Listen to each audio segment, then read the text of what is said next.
नमस्कार, मी पशुमित्र सुयोग शेटे.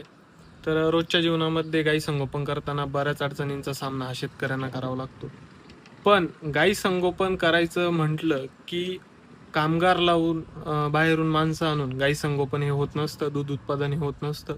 त्याला स्वतः स्वतः त्या क्षेत्रामध्ये किंवा स्वतः त्या कामामध्ये आपण स्वतः पूर्ण उतरलं पाहिजे, पूर्ण टाईम दिला पाहिजे, तरच दूध उत्पादन आणि गाई संगोपन हे होऊ शकतं.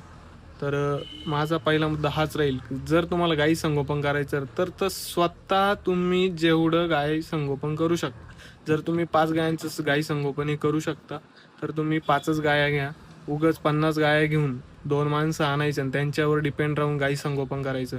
असं गाई संगोपन, दूध उत्पादन आणि कोणीही मोठं होत नाही. कारण त्यात 2 माणसं कधी गेले, तर त्यानंतर तुमची धांदळ होऊन जाते, की आता काय करायचं? की आपल्याला तर गाई पण पिळता येत नाही. तर तुम्हाला स्वतःला जेवढं रगडेल, तुम्हाला स्वतः जेवढं तुम्ही करू शकता, तेवढंच गाई संगोपन करा. ते कधीही बेस्ट असतं. स्मॉल बट स्वीट हे वाक्य माझं कधीही लक्षात ठेवा. जेवढं 5 गायांमध्ये उत्पादन घ्याल, तेवढं 10 गायांमध्ये उत्पादन होत नाही. जेव्हा तुम्ही जेव्हा तुमच्याकडे 5 गायांचा चारा असेल, तुम्ही 3च गाया सांभाळा, जेणेकरून त्या 3 गायांचे हाल होणार नाही आणि तुमचं दूध उत्पादन, तुमचा दूध व्यवसाय हा एकदम बेस्ट आणि व्यवस्थित आहे. धन्यवाद.